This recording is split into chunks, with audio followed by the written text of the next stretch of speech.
Um, Anxiety is a condition of living. This is something that we live with because we are alive, and we better get used to it because it's not going to change. Tomorrow you're going to wake up and you're going to have anxiety as well, whether it be existential guilt or whether it be some dilemma over some of the choices that you need to make. It comes from a desire to survive and the desire to assert one's own being. Existential anxiety comes from four givens of existence, as we talked about before: the death, the freedom, the isolation, the meaninglessness. It gives us this sense of dread. It comes from an awareness that we are free. We have a chance to act. Are we going to act? Are we not going to act? Or how are we going to act? That's where the anxiety comes from. And I want to remind you that this can be a motivator to act. We can see signs of anxiety as an indicator that, hey, something needs to be done. We still have a chance to choose here. We still can do something about it. I'm obviously anxious for a reason. Maybe there's something I can do about it.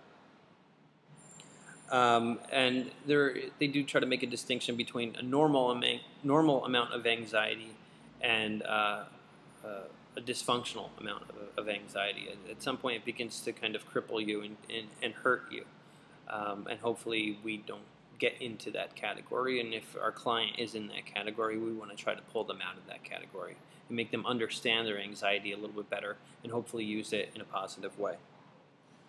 Awareness of death is obviously something that is also big on every existential mind. We are finite. Death does not need to be a negative thing, something that we dread. It could be used as a motivator. I only got 30 years left. What am I going to do with it?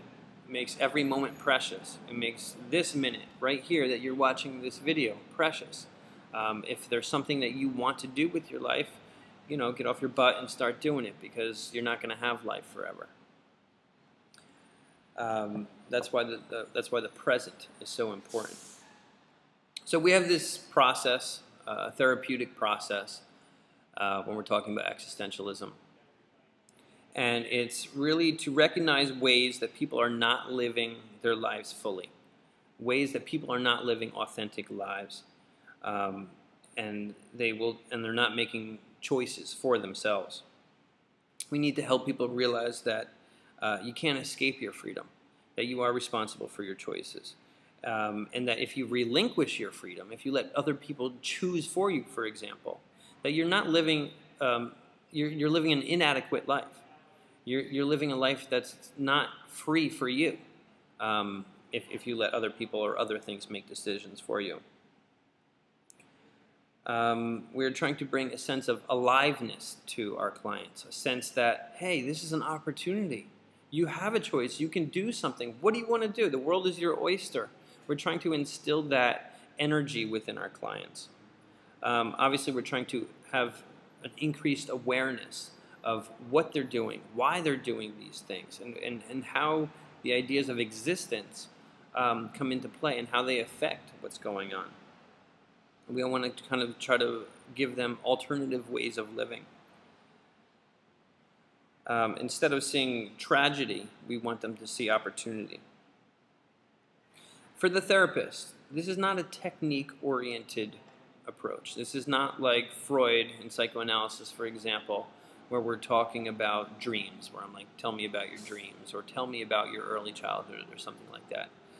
This is, again, more kind of a philosophical mind state, a way of thinking, a way of approaching a lot of these things. It's trying to understand our client's subjective world and help them create new understandings, help them accept responsibility. And there really is no right way to therapy. Okay, it's just focusing on some of these existential ideas, asking some of these existential questions would make you being an existential therapist. So as long as you're returning to some of these themes that we're talking about, as long as you're asking some of these questions and asking your client to reflect upon these things, then you're using existential techniques. All right, we're going to talk about a lot going forward, a lot of practices that have a lot more structured ways of getting the theory across. actual exercises, for example. Existential therapy does not have any of that. It's more of the philosophical mind state of where you're coming from. So once again, we're trying to clarify the world for our clients. We want to challenge them a little bit, maybe challenge their thinking or challenge their current way of life, and then we want to help them act and kind of move forward in some new direction that works for them. For the client,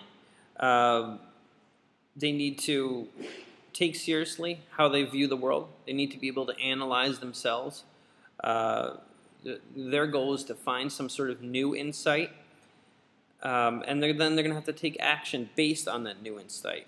They're going to need to confront their fears. They're going to need to confront their guilt. They're going to need to confront their anxiety, and we're going to try to help them find meaning and purpose. And we realize that there is no right meaning and purpose, that it's going to be right for them. Existentialism is unusual. It's not technique-oriented therapy. We need to understand our client's world a lot more, their unique world. There's no right way, kind of, so to speak. And when searching for a client or searching for a therapist, you're really looking for a philosophical companion, someone who can kind of challenge you intellectually or spiritually, if you will, and really kind of guide you through this mind, body, and spirit process to understand your life a little bit better and then act upon it.